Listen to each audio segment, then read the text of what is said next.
Today, another day, another ligo! Wow! Part 2 na ito nung ligo natin doon sa bukal sa putol at gawa ng madaming naiwan. Sabi ko siya, huwag na kayo magligalig at tayo ay babalik! Ay pasintabi ho sa nakain sa mga nakahubad na iyan.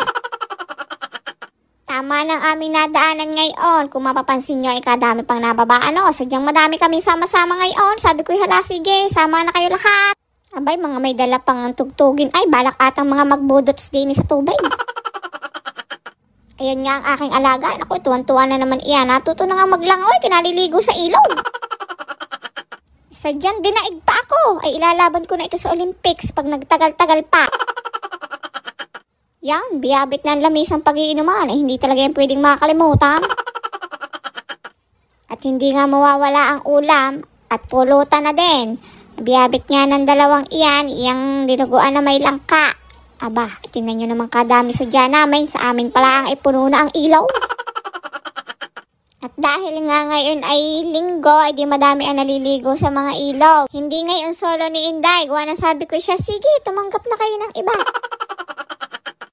Bago nga daw magkainan ay magbabasa muna ay ang aking amo, sahod na sahod ang ulo, ay nabasa tuloy ang buhok.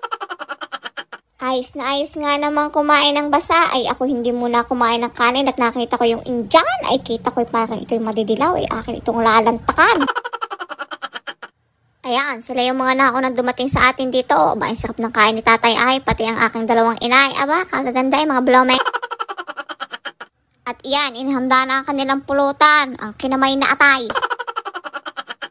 Ligayang-ligaya na naman itong mga ito. Aba, ay talaga namang nakapangdugas pa nga ng uling. Sa nyo dinugas, iyan, yaki kayo sa may-ari. Ay ayos lang yan, basta ako ay pahingi kapag ka naluto. Aba, ikagaling maglangoy nitong aking alagay. Akala mo lagi malulunod, pero hindi, ayun daw ay warm up lang. Hindi natin pwedeng uwaglit ang ating tingin diyan at baka mamaya ay biglang malunod. Naku po, ay matutuluyang malunod na yung inyong si Inday. Yan, ayan ang mga taga-Kalamba pa daw iyang mga iyan. Ay talagang dumayo pa ng ligo sa atin dito sa Quezon. At gawa ng pagkakainit nga baga naman. Ay sabi ko ay maigi pa ang bukal ay fresh.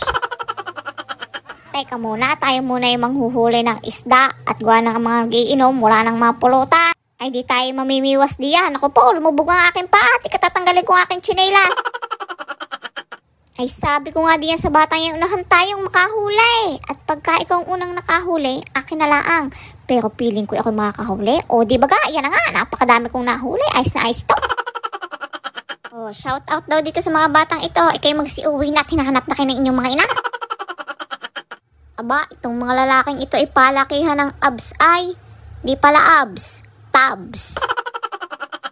Abay, pinopromote pa ang kanilang iniinom ay sila daw ang model ng lambanog, hindi baga lumbanog. Ay siya, pila kayo according to your tummy size. Ay si tatay ngay dumali din ang panghuli ng isda. At tingnan natin kung makakahuli ito. Aba, ay tilapia ang nadalay. Tuwan-tuwa ay at may mapumpulutan na. Aba, minek, ay sana ulo sa dibdib. Yan nga, si Inday Jing humabol. Ang sabi ko'y pumarinig ka, hindi pa naman kami uuwi. Talaga namang sana all, inaakay. Siya, tayo ay uuwi na at hapon na.